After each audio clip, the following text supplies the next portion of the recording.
Welcome back to the channel. I am Simran Sahani और आज मैं आपको पढ़ाऊंगी क्लास 12 हिस्ट्री का chapter 5 through the eyes of travellers. तो भाई देखो, हमारी ना सेकंड बुक शुरू हो गई है आपसे। तुमने इससे पहले चैप्टर पढ़े हैं या नहीं पढ़े, आई सीरियसली डोंट केयर। अगर पढ़ने हैं और नंबर लेकर आने हैं तो प्लेलिस्ट गिवन है। जो बच्चा उससे पढ़ेगा चैप्टर्स को एक बारी में समझ में आ जाएंगे। हाफेली प्री बोर्ड सब में रॉकिंग मार्क्स आएंगे। तो इट्स अप टू यू, तुम्हें पढ़ना है या नहीं पढ़ना है। मैंने प्लेलिस्ट भी लगा दी है सारे चैप्टर्स की। इंपॉर्टेंट क्वेश्चन जो तुम्हें समझ में नहीं आते हैं ढेरों गाइड्स खरीदने के बाद भी कि एग्जाम में कैसे आएंगे बोर्ड के हमारे, वो इंपॉर्टेंट क्वेश्चन की भी एक प्रॉपर सीरीज बना रही हूँ मैं मेरे दूसरे चैनल पे जिसका नाम है सिमरन सहानी ह्यूमैनिटीज़। उसे भी सब्सक्राइब नहीं करा है, करना चाहते हो तो कर सकते हो, गिवन है उसका लिंक डिस्क्रिप्शन बॉक्स में। क्योंकि अगर आप ह्यूमैनिटीज़ के स्टूडेंट हो, अभी तक तुम्हें लगता था कि यार मैं तो अकेला हूँ, पीसीएम कॉमर्स हर स्ट्रीम के लिए there are people who are working on them, but humanities के लिए अभी उतना काम नहीं हो रहा है, तो आज से तुम्हें वो शिकायत तो तुम कर ही नहीं सकते हो। बिकॉज योर सिमरन दीदी is here, I am here all alone, ठीक है। और मैं तुम्हारे को हिस्ट्री, पॉलिटिकल, ज्योग्राफी तीनों ऐसे पढ़ा रही हूँ कि अगर आपने बस इन वीडियोस को पढ़ लिया, मेरे क्वेश्चंस को देख लिया और मेरे फ्री नोट्स को देख लिया जो मैं इंस्टाग्राम पे आपको दे रही हूँ, आप अपनी CUET तक में 100% स्कोर कर सकते हो। बोर्ड्स तो बहुत आसान बात हो जाएगी फिर, ठीक है। तो भाई अगर पढ़ना है, नंबर लेकर आने हैं तो मेरे चैनल्स को सब्सक्राइब करो और डेली दिन के 2 घंटे पढ़ना शुरू कर दो। आज कौन सा चैप्टर पढ़ेंगे? Through the eyes of travellers. ये जो इतना ज्ञान मैं आपको चैप्टर शुरू करने से पहले देती हूँ वो इसलिए देती हूँ so that you can open your eyes and you should focus on your studies. तो ये चैप्टर क्या है, किसकी आंखों से देखेंगे हम इंडिया को? जो ट्रैवलर्स इंडिया में घूमने आते थे ना, सिंपल हम ये देखेंगे कि वो उनको इंडिया कैसा लगता था, ठीक है। हमने तो इंडिया की बहुत तारीफ़ें सुन ली, भाई हड़प्पन सिविलाइजेशन थी, ठीक है। हमने देखा गुप्ता पीरियड के अंदर गोल्ड कॉइन्स बनते थे, मौर्यन एम्पायर इतना बढ़िया था, अशोका जी जब राज करते थे तो इतना बढ़िया एम्पायर था। बट ये तो हमने खुद कही है ना बातें, बाकियों की नज़रों से इंडिया कैसा था ये हम जानेंगे। और अब हम पहुंच चुके हैं थोड़ा मुग़ल एरा के टाइम पे, जब मुग़ल्स हमारे पे राज कर रहे थे, दिल्ली सल्तनत थी, ठीक है। तब हमारे यहाँ पे इंडिया का कल्चर कैसा था, लोग कैसे रहते थे, और वो हम खुद नहीं लिख रहे हैं, वो 3 ट्रैवलर्स हमारे यहाँ घूमने आए थे। जैसे आजकल लोग बाहर के देशों में जाते हैं, व्लॉग बना के यूट्यूब पर अपलोड करते हैं। ये लोग क्या करते थे? पहले ट्रैवलर आप पढ़ोगे अल-बिरूनी, दूसरे इब्न बतूता, इनसे मिलो, थैंक्स टू AI हम इनको ऐसे इमेजिन कर सकते हैं अपने दिमाग में। एंड फ्रैंकोइस वर्नियर जो एक फ्रेंच ट्रैवलर थे, ठीक है। ये इंडिया आते हैं और इंडिया के ऊपर अपनी 3 बुक्स लिखते हैं और इंडिया के बारे में लोगों को बताते हैं। क्यों? सो दैट उस ज़माने में सब लोग घूमने तो नहीं आ सकते थे ना, इंडिया शिप का सफ़र बहुत मुश्किल होता था, तो वो लोग उनके अकाउंट्स पढ़ लेते थे और समझते थे सोसाइटी कैसे चलती है। यही हमने चैप्टर में पढ़ना है। तो ये चैप्टर के आप नोट्स देखो अब यहाँ पे, सो ईजी नोट्स, इतनी ईजी लैंग्वेज के नोट्स नहीं है और प्रिंटेबल फॉर्मेट के हैं, ठीक है। मैं चाहती तो खुद लिख लेती, बट मैंने इसको AI से 110 फॉर्मेट में लिखवा लिया है, सो डैट मेरी तो राइटिंग भाई मुझे लगता नहीं तुम्हें समझ में आएगी, ठीक है। तो इसलिए मैंने अपनी 110 नोट्स को जो है प्रिंट करवा दिया है। अब अगर तुम्हें ये चाहिए तो यू आर वेरी फॉर्चुनेट, मैं तुम्हारे से कोई चार्ज नहीं ले रही हूँ इन्हें प्रोवाइड करने का कि मैं 400-500 की बुक बना के बेच रही हूँ। अभी फ़िलहाल मैंने ऐसा कुछ नहीं करा है। जस्ट इंस्टाग्राम ID पे जाओ, वहाँ पे आपको ये नोट्स के स्क्रीनशॉट मिल जाएंगे, प्रिंट आउट कराओ, 10 रुपये में तुम्हारे सारे नोट्स रेडी हैं, ठीक है। तो बस अब अटैक करना है सिलेबस पे। चलिए शुरू करते हैं। तो पहले टॉपिक आता है हमारा कि भाई पुराने ज़माने में लोग ट्रैवल क्यों करते थे। आजकल तो लोगों को यूट्यूब पे वीडियो डालनी है, फ़ोटो खींचनी है, मौज मस्ती करनी है, इसलिए। तो भाई पुराने ज़माने में लोग ट्रैवल करने क्यों जाते थे, क्या रीज़न होता था ट्रैवल करने का? तो पुराने ज़माने में ट्रैवल करने के 5-6 रीज़न होते थे, जिसको अभी आप कमेंट सेक्शन ओपन करोगे और मेरे साथ में इसे लर्न करके लिखते रहोगे, ठीक है। पहला रीज़न होता था सर्च फॉर वर्क, काम ढूंढने के लिए। दूसरा होता था नेचुरल डिजास्टर से भागने के लिए, कभी तुम्हारे यहाँ बाढ़ आ गई तो तुम दूसरे देश जाके बच जाओ। ट्रेड करने के लिए, यानी कि मसाले बेचने के लिए, कपड़ा बेचने के लिए एंड ऑल दैट। सोल्जर्स और प्रीस्ट बनने के लिए कि आप किसी और देश में चले जाओ और वहाँ की आर्मी में सोल्जर बन जाओ या वहाँ जाके प्रीस्ट बन जाओ। पिलग्रिमेज परफॉर्म करने के लिए, जैसे आजकल भी हम तीर्थ यात्रा पे जाते हैं वैसे। और एडवेंचर के लिए भी आप लोग ज़्यादातर घूमने क्यों जाते हो? मज़े करने ना। तो क्या वो उस ज़माने के लोगों को एडवेंचर नहीं चाहिए था? तुम अलग आए हो, उन्हें भी चाहिए था एडवेंचर, तो इसलिए आते थे, ठीक है। तो लर्न कर लिया, ये पॉइंट्स में लिख दो। अब जहाँ पे भी ट्रैवलर जाते थे तो वो जब भी न्यू विजिट करते थे प्लेसेस को, तो सबसे पहले तुम भी नई जगह जाओगे तो क्या दिखेगी? नई लैंग्वेज दिखती थी, फिर नया लैंडस्केप दिखता था कि कहीं पहाड़ है, कहीं नदी है, कहीं समुंदर है, कहीं कुछ है, कभी कुछ है। नए कस्टम दिखते थे, नए बिलीफ कल्चर दिखते थे, और जो है उनको उन डिफरेंसेस से अडेप्ट करने में टाइम लगता था। इवन अगर मैं कहूँ कल तुम सियोल जा रहे हो, कल तुम बीजिंग जा रहे हो, मैंने कहा कल तुम न्यूयॉर्क जा रहे हो, तो डिफरेंस होगा ना हमारे और उनके अंदर। कपड़े से लेकर, बोलने से लेकर, उनका ड्रेसिंग सेंस, उनकी eating habits, everything will be different. तो अडेप्ट करने में टाइम लगेगा। तो उस ज़माने में भी सेम था। और कुछ लोग जो समझदार होते थे मेरी तरह, वो क्या करते थे, वो उस समय वहाँ बैठ के अपनी डायरी लिख दिया करते थे, रिकॉर्ड्स लिख दिया करते थे, सो दैट जब वो वापस जाए अपने देश तो लोगों को बताए, देखो मैं इंडिया से ये देख के आया हूँ। और आज उन्हीं लोगों के लिखे हुए अकाउंट्स हैं जिससे हम अपनी हिस्ट्री के बारे में जान पा रहे हैं। शायद अगर अल-बिरूनी ने इंडिया के उस ज़माने के बारे में ना लिखा होता तो हमें उतने अच्छे से नहीं पता चलता, क्योंकि उन्होंने तो बिल्कुल जो देखा वही लिखा था ना। ठीक है, चलो अब वुमेन ट्रैवलर्स की अगर हम बात करें तो वुमेन ट्रैवल तो करती थी, बट ट्रैवल अकाउंट्स हमें वुमेन के कोई नहीं मिले हैं, बहुत ही कम मिले हैं। ठीक है, या वो लिखती भी होंगी तो वो सर्वाइव नहीं हुए, इधर उधर खो गए होंगे। ट्रैवल अकाउंट्स में क्या क्या लिखा होता है, ठीक है, तो रॉयल कोर्ट्स के बारे में कि महासभा कैसे चलती थी राजाओं की, रिलीजियस मैटर कैसे होते थे, आर्किटेक्चर और मोन्यूमेंट्स के बारे में लिखा होता था। सबसे इंपॉर्टेंट जो हमारे पास ट्रैवल अकाउंट है वो है अब्दुल रज़ाक समरकांदी का। इनका नाम लर्न कर लो। चैप्टर 7 अभी विजयनगर एम्पायर वाला पढ़ाऊंगी परसों। ठीक है, मेरा एम है मैं अक्टूबर तक तुम्हारे दिमाग में हिस्ट्री का सिलेबस 3 बार बसा दूँ। ठीक है, तो मैं तो सिलेबस कंप्लीट कर दूंगी। तो 7 चैप्टर में हम पढ़ेंगे विजयनगर एम्पायर के बारे में, और वहाँ आपको बताया जाएगा कि ये महर्षि आए थे विजयनगर घूमने, और क्या सुंदर इन्होंने विजयनगर का डिस्क्रिप्शन दिया अपनी बुक के अंदर, जिससे हम आज अपने हम्पी विजयनगर के बारे में जान पाते हैं। ठीक है जी, चलो अब आते हैं travelling within the Mughal empire. ठीक है, तो मुगल एम्पायर के अंदर बहुत ट्रैवलर्स आते थे। ठीक है, वो आके यहाँ का एडमिनिस्ट्रेशन देखते थे कि भाई कैसे एडमिनिस्ट्रेशन चलाते हैं ये मुगल एम्पायर के लोग। फोकलोर देखते थे। ठीक है जी, अलग अलग चीज़ें देखते थे। Purpose of the foreign travellers क्या होता था, क्योंकि उन्हें सोशल लाइफ को और इंडिया के सब कॉन्टिनेंट की हिस्ट्री को समझना होता था। अब मेन बात पे आते हैं भैया हम पते की बात पे। इस चैप्टर में हमें 3 ट्रैवलर्स के अकाउंट पढ़ने हैं। पहला इब्न बतूता, नहीं पहला है अल-बिरूनी, रट्टा मार लो, अल-बिरूनी। कहाँ से आए थे, उज़्बेकिस्तान से आए थे। कब, 11वीं सेंचुरी में आए थे। ठीक है जी, तो इनका नाम लर्न कर लो। ठीक है, नेक्स्ट आते हैं इब्न बतूता, ये मोरक्को से आए थे, 14वीं सेंचुरी में आए थे। थर्ड फ्रेंकोइस बर्नियर, ये फ्रांस से आए थे, 17वीं सेंचुरी में आए थे। और इन्होंने जो इंडिया के बारे में लिखा उससे हमें मेडिवल इंडिया के बारे में बहुत कुछ पता चलता है। अब वो क्यों लिखते थे ये अकाउंट्स को, कभी कभी पैट्रॉन्स, उनके बॉस उन्हें भेजते थे कि जाओ भारत और लिख कर लाओ कि वहाँ पे क्या तुमने देखा, और अगर कुछ बहुत बढ़िया हुआ तो मुझे आगे बताना, हम वहाँ से ट्रेड करेंगे एंड ऑल दैट। पब्लिक के लिए लिखते थे और जो है पर्सनल रिकॉर्ड के लिए भी लिखते थे। ठीक है जी, तो चलिए शुरू करते हैं अपने इस चैप्टर के सफ़र को। सबसे पहले बताना कौन से कौन है ये तो फ्रेंच ट्रैवलर हो गए, नहीं मेरे को ही गड़बड़ हो रही है। बताओ कौन से कौन है, अल-बिरूनी कौन है, इब्न बतूता कौन है, और वो कौन है। ठीक है, चलो अब हम शुरू करते हैं अपने चैप्टर को। पहला टॉपिक आता है अल-बिरूनी एंड द किताब उल हिंद। तो अल-बिरूनी की किताब जो उन्होंने लिखी थी इंडिया पे, उसका नाम क्या था, किताब उल हिंद। लन रट्टा। ठीक है, किसी किसी जगहों पे रट्टा चलता है। ठीक है, वो पुरानी घिसी पिटी बातों को छोड़ दो, रट्टा नहीं मारना। कॉन्सेप्ट मैं समझा दूंगी, बट जो चीज़ें दिमाग में बसानी है ना लर्न करके, भैया वो बसानी पड़ेंगी। लर्निंग मैटर करती है हिस्ट्री के अंदर। तो समझने वाले कॉन्सेप्ट मैं समझा दूंगी, बट डेट एंड इवेंट्स तो आई कॉल इट रट्टा। ठीक है, तो उसको रट लेना तुम दिमाग में। बर्थ एंड एजुकेशन की हम बात करते हैं। अल-बिरूनी का जन्म हुआ था 973 सीई में ख्वाज़िरम में। ख्वाज़िरम इस आज के ज़माने का उज़्बेकिस्तान। ख्वाज़िरम उस समय पे बहुत इंपॉर्टेंट सेंटर था लर्निंग का, और अल-बिरूनी को बहुत अच्छी एजुकेशन मिली थी। उस ज़माने में एजुकेटेड होना वॉज अ बिग डील। ठीक है, तो उन्हें सीरियाक, अरेबियक, पर्शियन, हिब्रू, संस्कृत, भाई कितनी ही भाषाएं अल-बिरूनी को आती थी। तो he was like Duolingo of that time. ठीक है, he did not know Greek तो उन्हें नहीं आती थी। तो उन्होंने प्लेटो को स्टडी करने के लिए ग्रीक फिलोसोफर्स के ट्रांसलेशन पढ़े अरेबिक के अंदर। तो उन्हें प्लेटो के बारे में पढ़ना था कि प्लेटो ने पॉलिटिक्स के बारे में क्या कहा है, तो वो पढ़ने के लिए प्लेटो की ग्रीक तो उन्हें नहीं आती थी, तो उन्होंने उसका जो अरेबिक ट्रांसलेशन था वो पढ़ा। ठीक है, अब वो आते हैं गजनी। गजनी कहाँ है, महमूद ऑफ गजनी का गजनी। ठीक है, तो 1017 सीई की बात है। सुल्तान महमूद ऑफ गजनी जो थे उन्होंने उज़्बेकिस्तान पे हमला करा। ठीक है, अब जब भी ये सुल्तान वगैरह हमला करते थे, राजाएं हमला करते थे, तो ये क्या करते थे, वहाँ से लोगों को बंदी बना के अपने यहाँ ले जाते थे।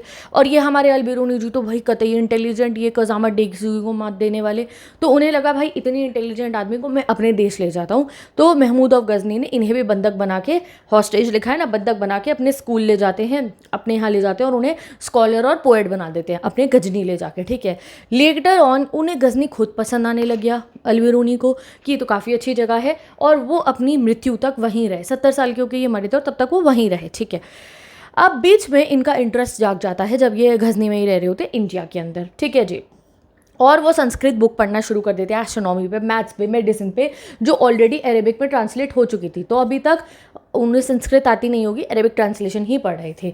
अब एक ज़माना आया जब पंजाब बन गया था गैज़नवाइड एम्पायर का पार्ट। आपको पता है ना, महमूद ऑफ गज़नी आता था हमारे नॉर्थ इंडिया में लूट करने के लिए, और उसने कब्ज़ा भी कर लिया था हमारे बहुत सारे नॉर्थ इंडिया पे। तो जब उसने कब्ज़ा करा और गज़नी के अंदर में आ गया था क्या, हमारा पंजाब वाला हिस्सा, तो अलबेरूनी जी आते हैं, ठीक है। यहाँ आके इन्होंने हमारे संस्कृत सीखनी शुरू करी ब्राह्मण प्रीस्ट और स्कॉलर्स से। इंडिया के रिलीजियस फिलोसफिकल टेक्स्ट सब कुछ, ऋग्वेदा और हमारे जितने भी वेद्स हैं, पुराण से सब कुछ इन्होंने पढ़ना शुरू करा। उनका इंडिया में इतना इंटरेस्ट डेवलप हो गया, ठीक है। एंड वो पंजाब से नदर इंडिया तक बहुत जगहों पे ये हैं अलबेरूनी, इन्होंने बहुत ट्रैवल करा, ठीक है। तो ट्रैवल लिटरेचर उस ज़माने में ना अरेबिक लिटरेचर का बहुत बड़ा पार्ट था। तो जैसे देखो, हर ज़माने के ना एक ट्रेंड होता है। जैसे आजकल व्लॉग्स ट्रेंड में है, वीडियोस ट्रेंड में है। हमारे से थोड़े और पहले आप चलो तो क्या चीज़ें ट्रेंड में होती थी, जैसे वीडियो गेम्स बहुत ज़्यादा ट्रेंड में थे। अब भी गेम्स है, मैं ये नहीं कह रही हूँ नहीं है, बट वो हमारा जो क्रेज़ होता था ना कि भाई बिल्कुल ही नेक्स्ट लेवल होता था। और पुराने ज़माने में जैसे मम्मी पापा के टाइम पे वो लोग कॉमिक्स पढ़ते थे, तो अब भी कॉमिक्स पढ़ते हैं बट उतने लोग तो नहीं पढ़ते ना। तो उस ज़माने में क्या क्रेज़ था लोगों को, ट्रैवल लिटरेचर पढ़ने का, कि नॉवल है उसमें असलियत बता रखी है कि ट्रैवल हिस्ट्री कैसी है। तो भाई सब लोग पढ़ा करते थे उनको। सहारा डेजर्ट से लेकर रिवर वोल्गा तक क्या क्या है सब कुछ वो लिखा करते थे। तो अलबेरूनी ने भी ऐसे ही ट्रैवल लिटरेचर्स लिखी थी। ऑल दो few in India read his work before 1500 CE। तो इंडिया में तो उनको कोई नहीं जानता था ज़्यादातर लोग कि अलबेरूनी कोई फेमस राइटर है, ट्रैवल करता है, ये लिखता है। बट आउटसाइड इंडिया उनकी बहुत जान पहचान थी, ठीक है, फेमस थे वो। अब बात करते हैं हम जो शॉर्ट बॉक्सेस गिवन होते हैं हमारी बुक के अंदर। तो मीनिंग ऑफ हिंदू, ये CUET में आएगा, तो मैं CUET की भी तैयारी यहीं करा रही हूँ। तो हिंदू जो वर्ड है वो ओल्ड पर्शियन वर्ड से डेवलप हुआ है, जो हम हिंदू कहते हैं ना, ठीक है। इफ़ यू आर हिंदू, तुम्हारा धर्म क्या है, सनातन धर्म है। जो हिंदू वर्ड है वो कैसे आया वो हमें बता रखा है। Hindu word 6th to 5th century BCE तक एक रीजन के लिए यूज़ करा जाता है रैदर देन अ रिलीजन, एक पर्टिकुलर एरिया के लिए। कौन सा एरिया, इंडस रिवर के बराबर में जो लोग रहते थे ना, उन लोगों को बोला जाता था कि ये तो हिंद के लोग हैं, ठीक है। इंडस रिवर को क्या बोला जाता है हिंदी में, सिंधु रिवर, सिंधु हिंदू, ऐसे ये नाम बनता रहा, ठीक है। तो अरब्स कॉल द रीजन अल हिंद। अभी भी अगर आप अरेबिक वर्ल्ड में जाओगे, अरेबिक कंट्रीज़ में जाओगे, तो वो इंडिया को अल हिंद ही कहते हैं। एंड हमारे लोगों को वो हिंदी कहते हैं। हिंदी बोलते हैं वो सब लोगों को कि आप इंडियन हो तो आप हिंदी हो, ठीक है। तो the Turks called the people Hindu, और टर्किश लोगों ने हमें हिंदू बोलना शुरू कर दिया। एंड लेटर हमारे जो लैंड है उसको बोलना शुरू कर दिया उन्होंने, हमारे इंडिया को हिंदुस्तान। तभी हमारे इंडिया का दूसरा नाम क्या है, हिंदुस्तान। हिंदुस्तान मतलब जो इंडस रिवर के पास में लोग रहते हैं ना वो लोग, ठीक है। और हमारी मेन लैंग्वेज क्या थी तब, हिंदावी थी, ठीक है। इनिशियली ये टर्म जो था जोग्राफिकल आइडेंटिटी को दिया जाता था, जोग्राफिकल आइडेंटिटी कि इस रिवर के पास के लोगों को। ये रिलीजियस आइडेंटिटी नहीं थी कि हिंदू रिलीजन से वो कह रहे हो कि हिंदू लोग रहते हैं, नहीं, वो रिलीजियस मीनिंग में नहीं, वो रिलीजियस मीनिंग उसका लेटर ऑन अडॉप्ट हुआ, ठीक है। अब ट्रांसलेटिंग द टेक्स्ट की बात करें तो अलबेरूनी को भाई बहुत नॉलेज थी ऑफ मैनी लैंग्वेजेस, इस वजह से वो बहुत सारे टेक्स्ट को ट्रांसलेट कर पाए। उन्होंने सेवरल संस्कृत वर्क्स को, पतंजलि की ग्रामर को और बहुत सारे टेक्स्ट को अरेबिक में ट्रांसलेट करा। तो भाई उन्होंने अच्छी जो हमारे इंडिया की किताबें थी उन्हें अरेबिक में लिखा जिससे अरब के लोग उसे पढ़ पाएँ। He also translate the works of Euclid Arabic to Sanskrit for their Brahmin friends. तो और उन्होंने अपने ब्राह्मण दोस्तों के लिए अरेबिक से संस्कृत में ट्रांसलेशन करे कि भाई तू पढ़ ले इसको, बिल्कुल प्रॉपर ChatGPT का काम करते थे ये, ठीक है जी। तो चलो अब हम आगे बढ़ते हैं। अब आता है किताब उल हिंद जो उन्होंने इंडिया पे लिखी, उसमें क्या बातें लिखी थी ऐसी, कितनी सुंदर किताब है वो। तो उसमें उन्होंने क्या मेंशन करा था, ul Hind was written by Alberuni in Arabic. इसकी लैंग्वेज बहुत सिंपल, लूसिड और वॉल्यूमिनस टेक्स्ट था ये, 80 चैप्टर्स का, बहुत लंबी किताब थी, बहुत ईजी लैंग्वेज की लिखी हुई थी और क्लियर लैंग्वेज की। लूसिड मतलब होते क्लियर, और ये जो है 80 चैप्टर्स की थी। बुक के ऊपर लर्न कर लो ये क्या क्या चीज़ों पे लिखी हुई थी, religion, philosophy, festival, astronomy, Alchemy, manners, customs, social life. Alchemy क्या होती है जरा बताना अपने 30 दिमाग से पूछकर। Social life, weights, measure, laws, metrology, सबके ऊपर ये लिखते थे, ठीक है।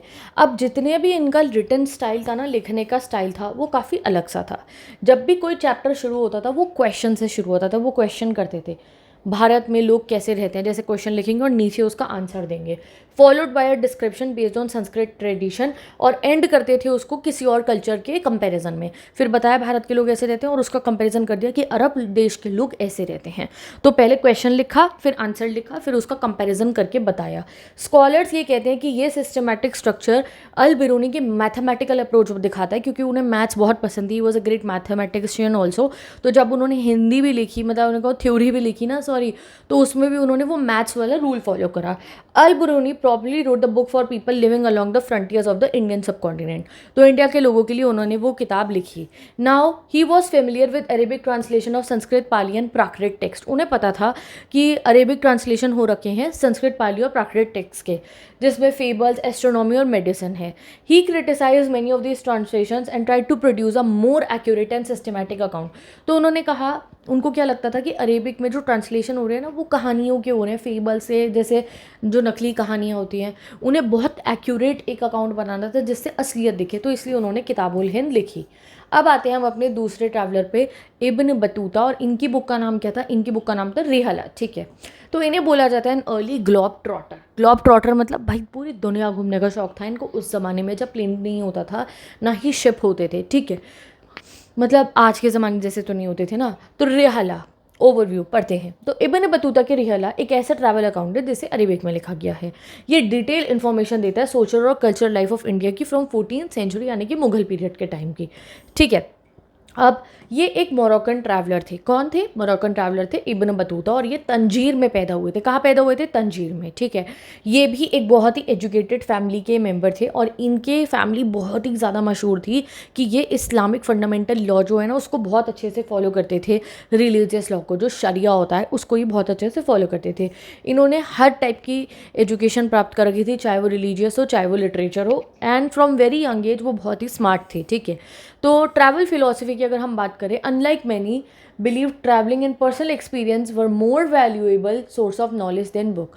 तो जैसे लोग सोचते हैं ना कि भाई आप बुक्स पढ़ो, आप इंटेलिजेंट हो गए, ये जो इब्न बतूता है ये सोचते थे कि अगर मैं घूमूंगा फिरूंगा और नए एक्सपीरियंसेस लूँगा तो मैं ज़्यादा जो है एक्सपीरियंसड हो जाऊँगा, उससे मैं ज़्यादा इंटेलिजेंट हूँगा। और इन्हें घूमना भी बहुत ज़्यादा पसंद था, तो ये अलग अलग कंट्रीज़ में घूमे। अब इंडिया आने का एक दिन ये प्लान करते हैं, बट इंडिया आने से पहले ये बाकी और जगहों पे होकर आते हैं। सबसे पहले ये मक्का जाते हैं पिलग्रिमेज के लिए, फिर ये सीरिया जाते हैं, फिर ये इराक जाते हैं, फिर ये पर्शिया जाते हैं, फिर ये ओमान जाते हैं, फिर ईस्ट अफ्रीकन ट्रेडिंग पोर्ट्स पे जाते हैं, एंड फिर वहाँ से ये जो है इंडिया आते हैं। कौन?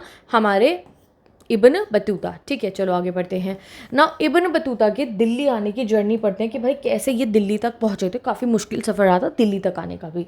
तो Ibn Battuta journey to India में हम पढ़ेंगे कि भाई दिल्ली कैसे पहुँचते हैं ये। तो इब्न बतूता सेंट्रल एशिया से आते हैं एंड सिंध पहुँच जाते हैं 133 CE के अंदर। ही हैड हर्ड कि जो मोहम्मद बिन तुगलक है ना, तो ये तुगलक डायनेस्टी दिल्ली सल्तनत के टाइम पे आए थे, ठीक है। वो बहुत ही ज़्यादा फेमस है और बहुत अच्छे पैट्रॉन है, यानी कि बॉस है, और आर्ट एंड लिटरेचर को बहुत सपोर्ट करते हैं, इन्हें पता चलता है, ठीक है। तो इन्होंने क्या करा, अब ये सिंध तो पहुंच चुके थे, ठीक है। सिंध इज़ इन मतलब पाकिस्तान की साइड है, आप अब समझ लो सिंध जो है हमारा, ठीक है। तो वो फिर वहाँ से सिंध से दिल्ली आने की कोशिश करते हैं। वो दिल्ली आने के लिए मुल्तान रुकते हैं, फिर उच्च रुकते हैं, और जिससे कि वो सुल्तान को मिल पाए।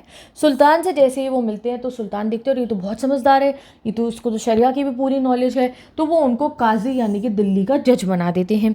फॉर सेवरल ईयर्स वो जो है जज बन के रहते हैं, बट एक ज़माना ऐसा आया कि इनको जो है फेवर में नहीं रखते सुल्तान, मतलब इनकी कोई सुल्तान से लड़ाई हो गई होगी या सुल्तान को इन पे शक हुआ, कोई भरोसा नहीं हुआ, तो सुल्तान ने इन्हें जेल में भी डाल दिया था। बट बाद में वो चीज़ें सॉर्ट आउट हो गई, एंड आफ्टर मिसअंडरस्टैंडिंग क्लियर उनको फिर से जो है काजी जज जो है वो बना दिया गया। फिर 1342 की बात हुई। वो एक जो है ना चाइना बहुत सारे लोगों को भेज रहे थे किसी काम से। कौन? तुगलक। तो उन्होंने सोचा कि इसे भेज देता हूँ इब्न बतूता को अपने ऑफिशियल रिप्रेजेंटेटिव की तरह टू मंगोल रूलर। उस ज़माने में चाइना पे पूरा मंगोलियंस का कब्जा था, ठीक है। तो इब्न बतूता जाते हैं वहाँ पे, क्या? दूत बन के।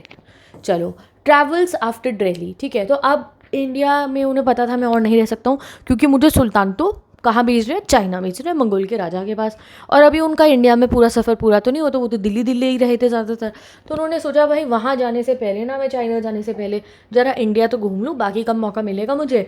तो travel through the central India, पहले वो सेंट्रल इंडिया में घूमे और फिर केरला पहुँच गए, मलाबार कोस्ट। वहाँ से मालदीव्स भी गए और वहाँ पे भी जज की तरह काम करा 18 महीनों के लिए। फिर वहाँ से श्रीलंका गए, फिर बंगाल आए, फिर असम आए और फिर जाके चाइना गए। ठीक है, travel through the Sumatra and वो जैतून यानी कि खांजू पहुँच जाते हैं चाइनीज़ पोर्ट सिटी पे। और चाइना घूम के वो बीजिंग पहुँचते हैं और फिर बीजिंग से जो है वो वापस अपने घर आ जाते हैं इन 1347 CE से। वो घूम मक्कड़ थे पूरे हमारे कौन Ibn Battuta. His travel accounts are often compared with the Marco Polo की राइटिंग। तो मार्को पोलो एक बहुत फेमस ट्रैवलर है, उसकी राइटिंग से कंपेयर करा जाता है इब्न बतूता की राइटिंग्स को। ठीक है, अब इब्न बतूता ने क्या क्या लिखा था ये जानते हैं। इनकी जो किताब है रिहला, वो बहुत ही सुंदर किताब है, उसमें इंडिया के बारे में बहुत कुछ बता रखा है। तो इब्न बतूता ने केयरफुली रिकॉर्ड करी थी नए कल्चर, जो उन्हें इंडिया का नए कल्चर दिखा, लोग दिखे, बिलीव्स दिखी और वैल्यूज़ दिखी। ये 14th सेंचुरी में इंडिया में ट्रैवल कर रहे थे, जिसको बहुत डेंजरस माना जाता था as compare to modern times. ठीक है, क्यों? क्योंकि उस ज़माने में दिल्ली सल्तनत का रूल था, डिफरेंट कल्चर्स थे इंडिया के अंदर, और इतनी फैसिलिटी भी तो नहीं होती थी, इसलिए तो ट्रैवल करना भी कोई आसान नहीं होता था। जब ये ट्रैवलर्स ट्रैवल कर रहे होते थे तो इन पे हमले होते थे, लूट लिया जाता था इनको, मार के इनके घोड़े लूट लेंगे, इनके कैरावैन लूट लेंगे, जो इनकी गाड़ी होती है इन पे सोना चांदी जो होगा, पैसे होंगे, लूट लेंगे। बहुत मुश्किल होता था ट्रैवल करना। जैसे कि आप यहाँ देखो, मुल्तान से दिल्ली जाने में ही 40 दिन लग गए, अब आपको 4-5 घंटे ही लगेंगे शायद, या हद से 8 घंटे। सिंध से दिल्ली आने में 50 दिन लगे थे, दौलताबाद से दिल्ली जाने में इनको 40 दिन लगे थे, इन ग्वालियर टू दिल्ली आने में इन्हें 10 दिन लगे थे। तो देखो आप कि ट्रैवलिंग करना उस ज़माने में कोई आसान नहीं था। और डेंजर्स ऑफ ट्रैवलर तो पूछो मत, डाकू तो उनके पीछे पड़े ही रहते थे। तो रोड्स अनसेफ थी क्योंकि ट्रैवलर्स को अटैक करते थे रॉबर्स, यानी कि डाकू जो होते थे। Ibn Battuta prefer travelling in Caravan. ये ना कैरावैन में जो टेंट होते हैं ना जो चलते हैं, उनमें ट्रैवल करना ज़्यादा पसंद करते थे कि ग्रुप ऑफ ट्रैवलर्स हो, कि कोई अगर हमला करने भी आया तो हम भी उसे मार सकते हैं। ठीक है, during his journey from Multan to Delhi उनके कैरावैन को अटैक करा था रॉबर्स ने, और उनके साथ ही ट्रैवलर्स काफ़ी सारे मर भी गए थे। इवन इब्न बतूता भी बैडली इंजर्ड थे, बट वो बच गए थे, मरे नहीं थे। ठीक है, तो इब्न बतूता ने इंडिया के कल्चर को बहुत इंजॉय करा। तो तभी हमारा नेक्स्ट टॉपिक आता है Ibn Battuta and enjoyment of curiosities. उन्होंने इंडिया के कल्चर को इंजॉय करा, ठीक है, और जो जो अच्छा लगा उन्होंने वो लिखा। तो इब्न बतूता एक बहुत बड़े ट्रैवलर थे। अब ऐसा पर्सन थे ये कि मतलब जिसको मज़ा आता है ट्रैवल करने में। ठीक है, तो ये नॉर्थ अफ्रीका भी गए, वेस्ट एशिया भी गए, Central Asia, India, China, before returning to Morocco. तो वापस तो अपने घर ही गए वो मोरक्को, बट उससे पहले ये बहुत घूमे थे। आफ्टर हिज रिटर्न उन्होंने लोकल रूलर, उनका जो लोकल रूलर था ना मोरक्को का, उसने उन्हें कहा कि भाई तुम्हें जो भी देख कर आए हो ना उसे लिख दो। एंड देन उन्होंने अपना ये अकाउंट बनाया रिहला, जो भी उन्होंने देखा था उसको उन्होंने लिखा। ठीक है, अब और पढ़ते हैं हम ट्रैवल्स फॉलोइंग इब्न बतूता। कौन से ट्रैवलर्स इंडिया में आए थे? तो 1400 से 1800 CE में many travellers wrote accounts of their experience. ठीक है, बहुत सारे अरेबियन ट्रैवलर आते थे India. Some Indian traveller also wrote about their journeys to Central Asia, Iran and Ottoman empire. हमारे इंडिया से भी ट्रैवलर्स वहाँ जाते थे और उनके बारे में लिखते थे। ठीक है, these writers follow the tradition of Al Biruni and Ibn Battuta. तो जैसे होता है ना कि भाई कोई एक काम शुरू करे और बाकी लोग करना शुरू कर दे उसको, तो ये अल बिरूनी और इब्न बतूता एक आइडल्स की तरह थे और इन्हें देखा देखी बाकी लोगों ने भी इन्हीं के काम को फॉलो करना शुरू कर दिया था। अब इंपॉर्टेंट ट्रैवलर्स और कौन कौन से हैं जिनके बारे में हमें लर्न करना है? जैसे अब्दुल रज़ाक समरकांदी जो विजयनगरा गए थे, याद करना है आपको इसे। मोहम्मद वाली बाकी जो 1620s में इंडिया आए थे, और शेख अली हसन जो नॉर्थ इंडिया में आए थे। ठीक है, लर्न करना है, ये CUETs में आएगा आपको, CUET में सॉरी। तो अब डिफरेंट व्यूज़ अबाउट इंडिया बताते हैं हम कि कौन से ट्रैवलर को इंडिया का क्या अच्छा लगा। तो काफ़ी सारे ट्रैवलर होते थे वो इंडिया को लैंड ऑफ वंडर्स मानते थे कि भाई क्या ही अजूबा है ये इंडिया। ठीक है, जैसे मोहम्मद वाली बाकी जो थे वो इंडिया से इतना अट्रैक्ट हो गए कि वो एक सन्यासी बन गए और जो है इंडिया में बहुत समय तक रहे। ठीक है, Shaikh Ali Hazin was disappointed with India because he expected a red carpet treatment. Shaikh Ali Hazin को पसंद नहीं आया इंडिया क्योंकि उन्हें लगा था उनकी तो बहुत शान शौकत से वो मतलब उनको बुलाया जाएगा। Most traveller described India as a place full of strange and remarkable things. कहते बड़ी अलग अलग सी चीज़ें होती हैं इंडिया के अंदर। ठीक है, चलो आगे बढ़ते हैं अब हम। Francois Bernier a doctor with a difference. अब हम अपने दूसरे ट्रैवलर के बारे में पढ़ेंगे, फ्रैंकोइस बर्नियर जो इंडिया आए थे, ठीक है, दूसरे नहीं तीसरे। बट फ्रैंकोइस बर्नियर से पहले हम पढ़ेंगे बाकी यूरोपियन ट्रैवलर भी इंडिया आए थे, खाली ये नहीं आए थे। तो after the arrival of Portuguese in India, जब इंडिया में पोर्चुगीज रूल इस्टेब्लिश हो गया था 1500 के अंदर, इंडिया के सोशल एंड रिलीजियस प्रैक्टिसेस को रिकॉर्ड करना उन्होंने भी शुरू करा। रॉबर्टो नोबिली एक जेस्यूइट प्रीस्ट थे, उन्होंने इंडिया के टेक्स्ट को यूरोपियन लैंग्वेज में ट्रांसलेट करा। इंडिया का टेक्स्ट आप कोई भी मान सकते हो, मनुस्मृति, वेद्स, एनी टेक्स्ट जो उनको पसंद आए होंगे। देन बारबोसा नाम के एक फेमस पोर्चुगीज राइटर ने इंडिया की ट्रेड सोसाइटी को जो साउथ इंडिया में चलती थी एक्सप्लेन करा अपनी बुक में। आफ्टर 1600 CE बहुत Dutch, English, French travellers India आते हैं। जीन बैप्टाइज ट्रैवनियर एक फ्रेंच ज्वेलर इंडिया आए थे और एटलीस्ट 6 टाइम्स उन्होंने इंडिया के ट्रेड कॉन्टिनेंट्स कंडीशंस के बारे में स्टडी करा और लिखा, क्योंकि इंडिया ट्रेड बहुत करता था ना। ट्रैवलियर ने इंडिया के ट्रेड को ईरान और ओटोमन एम्पायर के ट्रेड से कंपेयर करा कि इतना मस्त ट्रेड है इंडिया का, इतना ज़्यादा एक्सपोर्ट है इंडिया का। Some travellers like Italian doctor Manucci settle permanently in India instead of returning to Europe. तो इन्हें तो इंडिया इतना पसंद आया कि ये यहीं रह गए। कौन? मनुकी। बट जो हमारे ये ट्रैवलर थे फ्रैंकोइस बर्नियर, इनको इंडिया कुछ खास पसंद नहीं आया, ठीक है। और ये आए कब थे? ये मुग़ल रूल जब शाहजहां का दौर था उस दौरान ये आए थे, ठीक है। उससे भी आगे वाले दौर में आप कहो शाहजहां की भी बात। तो फ्रैंकोइस बर्नियर एक फ्रेंच डॉक्टर, पॉलिटिकल फिलोसोफर और हिस्टोरियन थे। तो डॉक्टर भी है, फिलोसोफर भी है, हिस्टोरियन भी है। वो मुग़ल एम्पायर आते हैं अपॉर्चुनिटीज़ की सर्च में कि बढ़िया जॉब मिलेगी, पैसा कमाऊंगा और मैं तो इतना टैलेंटेड हूँ तो कुछ तो करूँगा यहाँ पे। और इंडिया आके वो 12 साल तक रहे थे और वो मुग़ल कोर्ट से बहुत ही क्लोजली कनेक्टेड थे। ये डॉक्टर की तरह काम करते हैं। दारा शिकोह जो एल्डेस्ट सन थे शाहजहां के, उनकी सत्ता के दौरान, ठीक है। एंड वो इंटेलेक्चुअल और साइंटिस्ट की तरह भी काम कर रहे थे अंडर दानिशमंद खान, एक आर्मीनियन नोबल जो मुग़ल कोर्ट में रहते थे। तो मतलब वो करते हैं ना रिसर्च वगैरह, साइंटिस्ट, वो सब करते थे ये, ठीक है। तो इस तरीके से फ्रैंकोइस बर्नियर इंडिया आए। अब इन्होंने, फ्रैंकोइस बर्नियर ने पता क्या करा? इंडिया को कंपेयर करा यूरोप से और खूब बेइज्जती करी इन्होंने इंडिया की। किस ज़माने की? मुग़ल पीरियड वाली, ठीक है। तो ट्रैवलर्स जो है कभी कभी इंडिया के बारे में अच्छी बातें लिखते थे, कुछ गलत। इन्होंने इंडिया की सारी कमियां दिखाई कि उस ज़माने में इंडिया की क्या हालत थी। इन्होंने देखो ऐसा तक लिखा कि ये जो राजा थे ना, ये मुग़ल कोर्ट के जो रूलर्स थे, ये भिखारियों के और बीमारियों के दलदल के राजा हैं ये। ऐसा था उस समय पे इंडिया, ऐसा फ्रैंकोइस बर्नियर ने कहा, ठीक है। हम उनकी बताई गई बात पढ़ रहे हैं। तो travel to different parts of India, कौन? हमारे फ्रैंकोइस बर्नियर घूमते हैं और उसके बारे में लिखते हैं। उनके अकाउंट्स को जो है यूरोप वालों ने बहुत पढ़ा। भाई जैसे कुछ चीज़ हो तो तुम ना पढ़ो, कोई बुक किसी ने लिखी, भाई यूरोपियंस ने इतने पढ़े इनके अकाउंट, तो भाई पूछो मत, इतनी बार रीप्रिंट हुआ। उन्हें बहुत मज़ा आता था इंडिया की वो हालत पढ़ के कि भाई इंडिया इस हालत में है। तो इन्होंने जो अपना काम किया था ना, वो लुइस X1V जो किंग थे फ्रांस के, जिनके बारे में आपने बहुत बार पढ़ा है नेशनलिज्म इन यूरोप, वो 10th के चैप्टर में कि लुइस XV1 थे, ठीक है, बर्बन डायनेस्टी वाले, वही वाले जो हमारे किंग थे, उन्होंने ही इन्हें यहाँ भेजा था, या उनके आगे पीछे जो भी थे वो X1V, मुझे तो याद है वो, ठीक है। तो उन्होंने ही भेजा था इन्हें यहाँ कि जाओ इंडिया देख कर आओ कि कैसा इंडिया का हाल है। तो उन्होंने बहुत लेटर्स लिखे। और पता है राजा लोग क्यों भेजते थे दूसरी जगहों पे अपने ट्रैवलर्स को? कि भाई तुम जाके देखो कि वहाँ का राजा कैसे रूल कर रहा है और वहाँ के लोगों पे उसका क्या इफेक्ट है। फिर वो सोचते हैं कि क्या वो चीज़ अच्छी है, अगर वो उस तरीके से टैक्स कलेक्ट करो क्या मैं भी कलेक्ट कर सकता हूँ। तो राजा भी जान के भेजते थे कि भाई सामने कंट्रीज़ में क्या चल रहा है, चलो देखते हैं, इसलिए वो भेजते थे। तो यूजुअली उन्होंने इंडिया को ब्लीक सिचुएशन में दिखाया, बता चुकी हूँ मैं, गरीबी में दिखाया। एंड कभी कभी वो जो कहते थे वो एक्यूरेट नहीं थे, मतलब वो गलत बातें भी लिखते थे।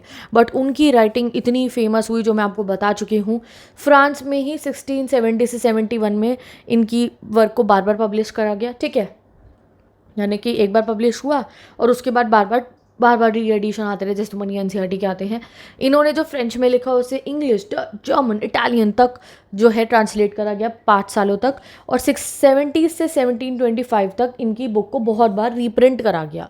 Unlike European traveller accounts, many Arabic and Persian account remained as manuscripts and were not printed before 1800 CE। तो यूरोपियन ट्रैवलर्स आते थे भाई, वो तो तब बहुत मॉडर्न लोग हो चुके थे, तो उनकी तो बुक बन गई थी, बुक बन के छप के लोग पढ़ने भी शुरू कर दी थी। और ये जो हमारे अरेबियन ट्रैवलर्स आ रहे थे ना, इब्न बतूता, अल-बिरूनी और भी बहुत जो आते थे, उनकी जो बुक बनी थी प्रॉपर, वो बहुत बाद में बनी थी 1800 तक जाके। क्यों? क्योंकि उससे पहले क्या होता था, उनकी बुक नहीं थी, उनकी वो मैन्यूस्क्रिप्ट जो उनके अपने लिखे गए पन्ने थे ना, उसी में वो पड़ी हुई थी। अब creation of ideas about India. अब यूरोपियन ट्रैवलर्स की राइटिंग ने इंडिया की एक इमेज फॉर्म करी यूरोपियंस के माइंड के अंदर। आफ्टर 1750 CE इंडियन ट्रैवलर जैसे कि शेख इस्लामुद्दीन और मिर्ज़ा अबू तालिब यूरोप गए and they tried to correct European ideas about India by presenting their own views on Indian society. तो इन्होंने कोशिश भी करी कि वहाँ जाके लोगों को समझाए कि जिस हालत में तुम इंडिया को सोचो इंडिया वैसा नहीं है, बट कुछ फ़ायदा उसका नहीं हो पाया। अब हम आते हैं वापस अपने टॉपिक नंबर 4 पे। अभी जो इन्होंने बोला था ना इंडिया के बारे में, किसने, हमारे फ्रैंकोइस बर्नियर ने, वो हम बाद में पढ़ेंगे। अभी हम वापस आ गए हैं अल बिरूनी ने अपनी जो है ना किताब उल हिंद में क्या लिखा था। तो making sense of an alien world, alien world मतलब इंडिया तो एलियन ही था ना अल बिरूनी के लिए, वो तो उज़्बेकिस्तान के थे।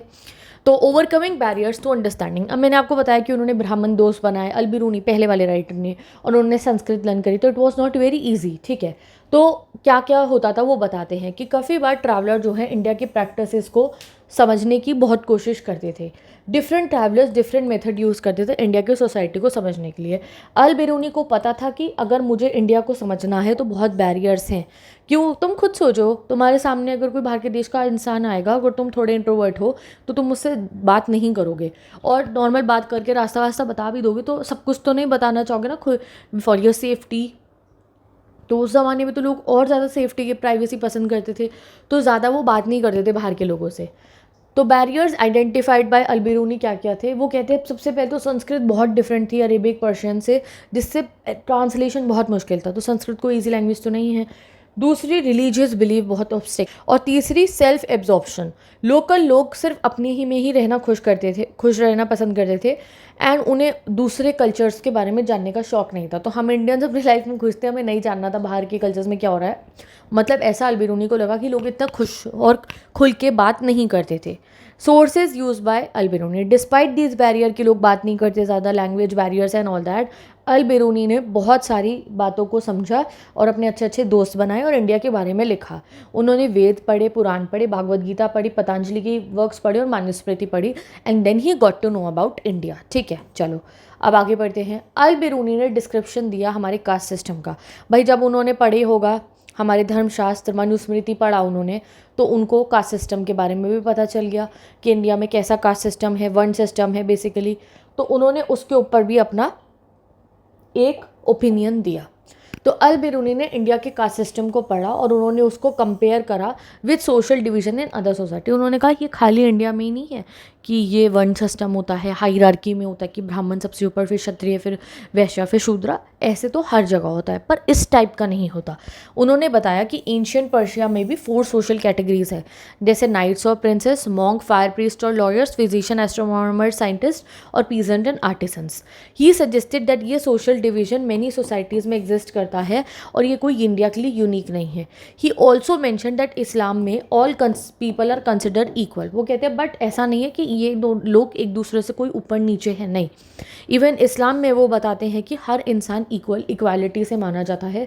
Only in their level of piety जो है वो डिफरेंस होते हैं कि वो भगवान के लिए या वो अल्लाह के लिए कितने ज़्यादा आप कहो कि मन से जुड़े हुए हैं, कितना ज़्यादा वो अपने मन से प्रे करते हैं, कितना ज़्यादा वो जो है अपनी चीज़ों को, बातों को वो मानते हैं, उसमें फ़र्क है कि कौन दिल से कितना ज़्यादा जो है जुड़ा हुआ है फ्रॉम गॉड। इसके अलावा कोई और डिफरेंस नहीं होता है। इस्लाम में हर इंसान इक्वल है, ठीक है।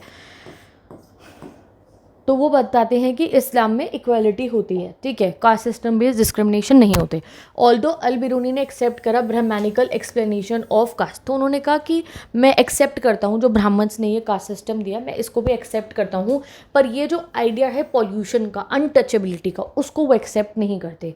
ही बिलीव दैट जो अनटचेबिलिटी का, जैसे हमने हिस्ट्री में चांडाल्स के बारे में पढ़ा कि उनको आउटसाइड द सिस्टम रखा जाता है, उन्हें टच नहीं कर सकते, उन्हें देख नहीं सकते, ठीक है। तो वो बिलीव करते हैं दैट कुछ ऐसा इम्प्योर, कि वो लोग इम्प्योर काम करते हैं, ये तो कुछ होता ही नहीं है। He believe that everything impure naturally result returns to it pure state. उनका अल बिरूनी की देखो कितनी अच्छी सोच थी, अनटचेबिलिटी। वो कहते हैं कि अनटचेबिलिटी जो आप कह रहे हो कि ये कुछ इम्प्योर काम कर रहे हैं, वो कह रहे हैं इम्प्योर तो हमारे जो है इंडिया क्या पूरे अर्थ पे कहीं नहीं रह सकता है, क्योंकि हमारा जो नेचर है उसका काम है कि वो हर चीज़ को प्योर करता है।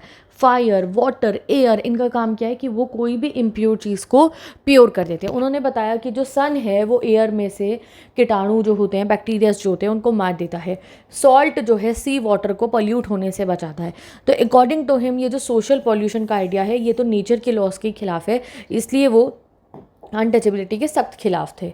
कास्ट सिस्टम की रियलिटी अगर हम पढ़ें तो Al Biruni understanding was mainly based on Sanskrit text written from the Brahmanical view point. तो अल बिरूनी ने तो जो वन सिस्टम पढ़ा उसी को उन्होंने मान लिया।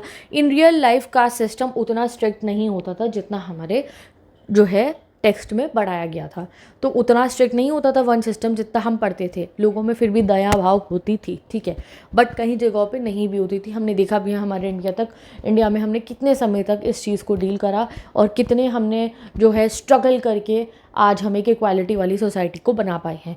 तो अंत्यजास, people born outside the caste system often provided cheap labour to peasant and zamindar. तो ये एग्जाम्पल दिया कि वन सिस्टम में जो गिवन होता था हमेशा फॉलो नहीं होता था। जैसे अंत्यजाज होते थे जो हमारे कास्ट सिस्टम के बहुत लोग होते थे, उनसे लोग पीजेंट का काम कराते थे, ज़मींदार, ठीक है। Although they face social discrimination but वो इकोनॉमिक एक्टिविटी का पार्ट होते थे, उनसे इकोनॉमिक एक्टिविटीज़ कराई जाती थी। अब आते हैं हम इब्न बतूता वाले टॉपिक पे कि इब्न बतूता ने इंडिया के बारे में क्या बताया था।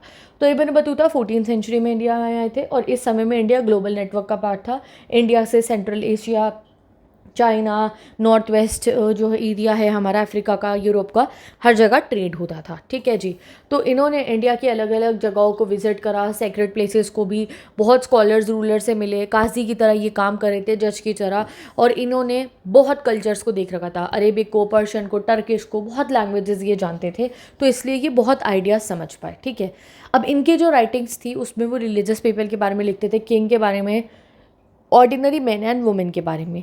उनका फोकस होता था कि वो ना अपने यहाँ के लोगों के लिए, जैसे मोरक्को के लोग हैं इनके या अरेबिक वर्ल्ड के लोग हैं, उनके लिए कुछ ऐसी चीज़ें लिखें जो वो जानते नहीं हैं, कि अगर वो इंडिया आए हैं तो इंडिया की कोई नई नई चीज़ें जो वहाँ के देश के लोग नहीं जानते हो वो लिखें। तो उनका ऐसा मन होता था। तो उन्होंने देखो बहुत अलग तरीके से इंडिया का कोकोनट और पान को एक्सप्लेन करा था, क्योंकि वहाँ के लोग कोकोनट और पान से अभी फेमिलियर नहीं थे, क्योंकि वो तो डेजर्ट एरिया हुआ ना, तो वहाँ कोकोनट और पान नहीं होता था। तो उन्होंने उसके बारे में लिखा। तो इब्न बतूता ने लिखा कोकोनट और पान के बारे में, क्योंकि वो उनके लोगों के लिए नया था एंड उन्होंने एक्सप्लेन करा कि वो कैसा था। तो बुक में बता रखा है। तो इब्न बतूता को एक कोकोनट ट्री मिलता है जो उन्हें बहुत अनयूजुअल लगता है। वो कह रहे दिखने में तो डेट पाम ट्री, खजूर के पेड़ के जैसा ही है, और उन्होंने कोकोनट को कंपेयर करा ह्यूमन के हेड की तरह, बिकॉज ये बिल्कुल वैसा ही लगता है कि 2 आंखें, एक मुंह है और बाल हैं उसके सर पे। और कोकोनट फाइबर को उन्होंने बताया कि रस्सी, केबल्स और जो है स्टिच शिप्स बनाने के लिए यूज़ होता है, ठीक है।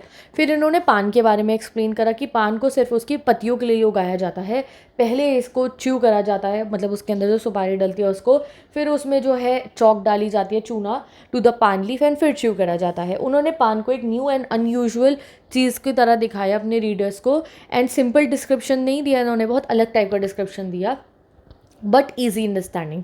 इनके इस डिस्क्रिप्शन से जो है बहुत ही ज़्यादा एक अच्छा सा इंप्रेशन पड़ा इंडिया का, और जो है इंटरेस्टिंग वे में वो इंडिया की चीज़ों को समझा पाए। नेक्स्ट इन्हें इंडिया की सिटीज़, बाज़ार, जैसे आज भी आप दिल्ली जाओ, चांदनी चौक जाओ, एक भरा पूरा सा बाज़ार तुम्हें दिखता है, या अपने ही बाज़ार में आप सदर जाओ, कहीं जाओ, तो यू फील एक अलग ही वाइब होती है ना इंडियन मार्केट्स की, वो भी इन्होंने बताई थी। तो इब्न बतूता ने इंडिया की सिटीज़ को रिच कहा, कि क्राउडेड कहा, और फुल ऑफ अपॉर्चुनिटीज़ कहा। इन्होंने कहा मोस्ट सिटीज़ प्रॉस्परस है, तो भाई इन्होंने तो प्रॉस्परस कहा था, फ्रैंकोइस बर्नियर ने नहीं कहा, बट ये दिल्ली सल्तनत का टाइम है, accept during Wars and invasion, but जब वॉर चल रहा होता है तब गरीबी होती है। उन्होंने बताया स्ट्रीट्स पे बहुत लोग होते हैं, मार्केट बहुत कलरफुल होती हैं, अलग अलग चीज़ें बिक रही होती हैं। दिल्ली को उन्होंने लार्जेस्ट सिटी बताया इंडिया में, और दौलताबाद को भी almost as large as Delhi बताया। बाज़ार के बारे में उन्होंने बताया कि trade, social life, culture activities का अड्डा होता था पूरा बाज़ार, टेम्पल, मॉस्क, सब जगह बहुत भीड़ होती थी। सम बाज़ार्स के अंदर तो डांसर्स, म्यूजिशियंस, सिंगर्स परफॉर्मेंस भी कर रहे होते थे। अब प्रोस्पेरिटी ऑफ इंडियन सिटीज़ के बारे में उन्होंने लिखा कि इंडिया की जो शहर है वो इतने ज़्यादा अच्छे इसलिए थे क्योंकि विलेजर्स जो है बहुत मेहनत करके वहाँ से बहुत प्रोड्यूस लेकर आते थे, और टाउन इस विलेज के सरप्लस को कलेक्ट करता था और टाउन अमीर हो जाता था। इब्न बतूता ने इंडियन के एग्रीकल्चर को बहुत ही ज़्यादा हाईली रिच फर्टाइल बताया। उन्होंने कहा इंडिया में इतना ज़्यादा पैसा आ कैसे रहा है, क्योंकि इनका फर्टाइल एग्रीकल्चर है, मसाले बेच रहे हैं, ग्रेन बेच रहे हैं, क्या क्या नहीं बेच रहे हैं ये। फिर बेचते कौन है? जो शहर में रह रहे हैं, बिजनेसमैन होते हैं, तो वो पैसा कमाते हैं। तो फार्मर्स यहाँ के 2 क्रॉप भी उगा लेते हैं एक साल के अंदर, ये भी उन्होंने मेंशन करा था इंडिया के बारे में। एंड उन्होंने बोला कि इंडिया की गुड्स वेस्ट एशिया में, साउथ ईस्ट एशिया में हाईली डिमांडेड थे, जैसे कॉटन का क्लोथ, मसलिन का कपड़ा हमारा जो मलमल का होता है, सिल्क, ब्रोकेट, सैटिन, ये सब इंडिया के हाईली डिमांडेड चीज़ें थी। तभी तो हम इतने ज़्यादा अमीर थे। जब ब्रिटिशर्स हमारे पे राज करने आए तो हम एक बहुत बड़ी इकोनॉमी थे, और उससे हमें ये बहुत ही लो लेवल पर लेकर आ गए थे ब्रिटिशर्स, ठीक है। तो फाइन मसलिन, मलमल का कपड़ा जो था वो इतना ज़्यादा एक्सपेंसिव होता था इंडिया का कि राजा और सिर्फ नोबल्स उसको अफोर्ड कर पाते थे, अमीर इंसान भी नहीं कर सकता था उसको अफोर्ड, ठीक है। तो इस तरीके से उन्होंने इंडिया के बारे में बताया। फिर उन्होंने इंडिया का दिल्ली सल्तनत के टाइम का यूनिक सिस्टम ऑफ कम्युनिकेशन भी बताया, जैसे पोस्टेज होता है ना सिस्टम, वैसे उन्होंने बताया कि दिल्ली सल्तनत एनकरेज करती थी ट्रेड को भी और मर्चेंट्स को भी। मतलब वो लोगों को कहते थे बिजनेस करो, मर्चेंट बनो, तुम व्यापारी बनो। एंड मोस्ट ट्रेड रूट्स में इन और गेस्ट हाउसेज बने होते थे ट्रैवलर के लिए, कि अगर ट्रैवलर जा रहा है, जैसे तुम्हारे पापा भी टूर पे जाते हैं तो वो रुक जाते होंगे ना किसी होटल पे, वैसे ही, ठीक है। तो इब्न बतूता बहुत इम्प्रेस थे पोस्टल सिस्टम से भी। वो कहते हैं मर्चेंट्स मनी भेजने के लिए इधर से उधर भी यूज़ कर सकते थे पोस्टल सिस्टम को, जैसे आज अब होता है ना मनी ऑर्डर्स होते हैं, अब तो चलो हम नेट बैंकिंग कर लेते हैं। उस ज़माने में वो कहते हैं कि आप पैसे भी भेज सकते थे, गुड्स भी भेज सकते थे फ्रॉम पोस्ट, डाक, पोस्टेज सिस्टम के थ्रू, ठीक है। बट टाइम तो तब बहुत लगता था, जैसे 50 दिन तो सिंधे दिल्ली आने में ही लगते थे। बट अगर कोई न्यूज़ पहुंचनी होती थी सुल्तान तक, अगर नॉर्मल आदमी सिंध से दिल्ली आ रहा है तो उसे 50 दिन लगेंगे। बट सिंध से अगर कोई खबर भेजनी है सुल्तान के लिए कि भाई कोई हमला करने आ रहा है एंड ऑल दैट, तो वो सिर्फ 5 दिन में पहुंच जाती थी। कैसे? क्योंकि थोड़ी थोड़ी दूरी पे ना हॉर्स वेंस रखे होते थे, वो भाग के आते हैं और जल्दी से जल्दी खबर पहुंचा देते हैं। तो there were 2 types of postal service. क्या एक होती थी उलुक, जो हॉर्स पोस्ट होते थे, दूसरी होती थी दवा, जो फुट पोस्ट, जो तेज़ भागते हैं ना लोग, वो होते थे। तो 3 स्टेशन होते थे एवरी माइल, कि हर माइल पे 3 स्टेशन है कि जल्द से जल्द खबर पहुंचे। Runners waited with bells on a road, ठीक है। रनर्स जो होते थे ना, वो मतलब बेल लगी होती थी उनके एक रॉड के ऊपर, वो होती थी उनके पास। Ringing bells alerted the next runner, जब वो पास आ रहे होते थे तो वो बेल रिंग कर देते थे कि अगले वाले को पता चल जाए अब मुझे भागना है।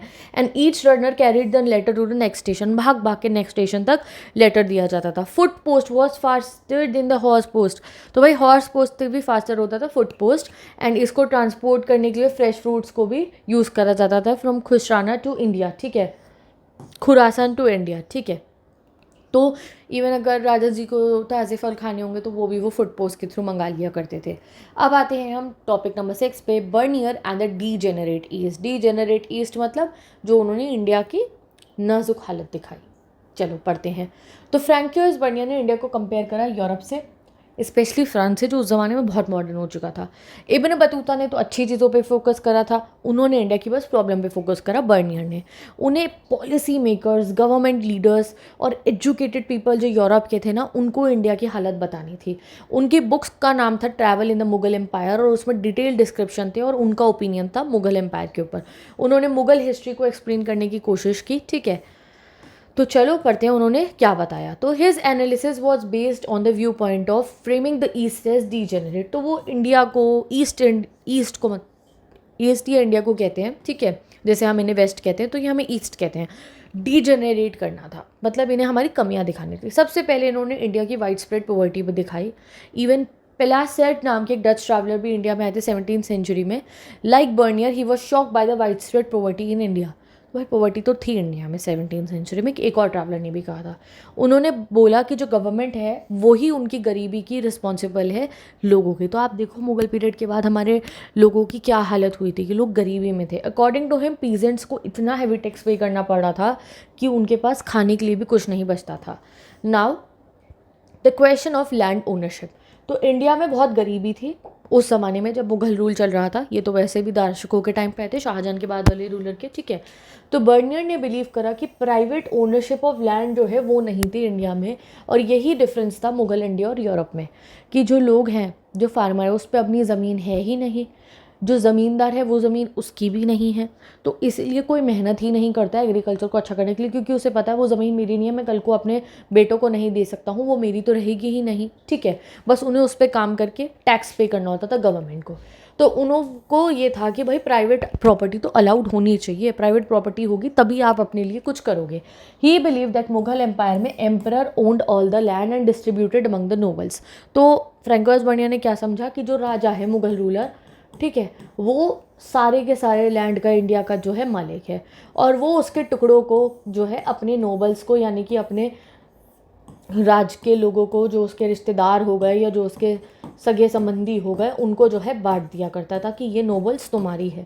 अब इन नोबल का काम होता था कि वो यहाँ पे खेती करवाएंगे और टैक्स कलेक्ट करके वो राजा तक पहुँचाएंगे। According to Bernier this system harm the economy and society. वो कहते हैं इसी सिस्टम से इकोनॉमी हार्म हुई, क्योंकि ये नोबल की भी हमेशा के लिए ज़मीन नहीं होती थी। अगर उसको पसंद नहीं आया तो वो इस नोबल को उठा के दूसरा वार्ड लगा देगा। तो कोई भी कभी भी मेहनत नहीं करता था प्रोडक्टिविटी बढ़ाने के लिए एग्रीकल्चर की, बस इतना हो जाए कि टैक्स दे पाए राजा को, इतना होता था, ठीक है। Many other European travellers of 16 and 17 century ने भी यही कहा, ठीक है, कि यही गड़बड़ थी कि एम्परर्स सारे लैंड को ओन करता था, नोबल्स अपने बच्चों को वो पास नहीं कर सकते थे, एक नोबल मर गया तो दूसरा नोबल आ जाएगा, इसलिए वो इन्वेस्ट ही नहीं करते थे लैंड के अंदर। एग्रीकल्चर डिक्लाइन हो रहा था, पीजेंट्स पे ऑपरेशन हो रहा था और लिविंग स्टैंडर्ड्स डिक्लाइन हो रहे थे। ही believe that only ruling aristocracy, यानी कि जो नोबल क्लास थी उसी को इस सिस्टम से बेनिफिट हो रहा था। उन्होंने और क्या एक्सप्लेन करा इंडिया के बारे में। बर्नियर बिलीव दैट इंडिया में दो ग्रुप के लोग हैं, एक बहुत अल्ट्रा रिच और दूसरे बहुत ज़्यादा गरीब। तो ऐसा था तब इंडिया, मतलब अब तो फिर है ना भाई, गरीब, middle, upper middle class, lower class, upper जो भी हम कहते हैं रिच, अपर रिच, और फिर भाई अल्ट्रा रिच। हम अभी भी ऐसे कह सकते हैं ना इंडिया में है। तब कुछ नहीं यार, तो तुम बहुत ही ज़्यादा अमीर हो, अंधा पैसा है तुम्हारे पास, या तुम बहुत ही गरीब हो। ही सेड कि कोई मिडिल क्लास थी ही नहीं इंडिया में। उसने इंडिया को एक्सप्लेन करा as king of beggars and barbarian, जंगली और भिखारियों का राजा कहता था वो मुगल एम्पायर के राजा को। ही ऑल्सो डिस्क्राइब कि इंडिया की सिटीज़ डर्टी हैं, फील्ड्स पुअर हैं और अनहेल्दी हैं, और according to Bernier this were the problem was crown ownership of land. और ये सब क्यों हो रहा है? ओनरशिप ऑफ लैंड जो है क्राउन के पास है। वो कहते हैं ये बीमारियों का दलदल है इंडिया, ऐसा उन्होंने एक्सप्लेन करा। Reality according to Mughal records. अब जब उन्होंने मुगल्स के बारे में इतना कुछ लिखा तो हमने मुगल रिकॉर्ड पढ़े और देखा कि क्या सच में ऐसा था, इतना ज़्यादा लूटते थे राजा, क्या सारा लैंड राजा का होता था, ज़मीनें। तो मुगल रिकॉर्ड्स में कहा कि ऐसा नहीं है, that emperor was the owner of the land, कि ये राजा की है सारी ज़मीनें, ऐसा तो कुछ नहीं है। अबुल फैजल जो अकबर के कोर्ट हिस्टोरियन थे, उन्होंने लिखा कि ये जो लैंड रेवेन्यू है was the payment for protecting his subject, कि ये जो लैंड के ऊपर काम करके हम टैक्स मांग रहे हैं, ये हम क्यों मांग रहे हैं कि हमारा जो राजा है ये लोगों को प्रोटेक्ट कर रहा है कि कोई तुम्हारे पे आके हमला ना करे। ये it was not rent paid for using emperors land, ये रेंट नहीं है, ये तो प्रोटेक्शन दे रहे हैं हम तुम्हें, उसका पैसा तुमसे ले रहे हैं। European travellers probably misunderstood this because land revenue was very high, यानी कि जो टैक्स ऑन क्रॉप्स था वो बहुत हाई था। In reality it was tax on agriculture produce crop tax, not a land tax या फिर रेंट। तो वो क्या होता था कि क्रॉप के ऊपर इतना टैक्स लगा दिया जाता था कि आपकी जो फसल उगी है उसमें से जो तुम बेचोगे उसमें से बहुत सारा हिस्सा तुम्हें ऐसा टैक्स देना पड़ेगा। वो इतना ज़्यादा था कि मानो कि तुम खेती उसकी किराए की ज़मीन पे कर रहे हो राजा की, इतना ज़्यादा था। तो मुगल रिकॉर्ड्स ने एम्परर को सोल ओनर नहीं बताया।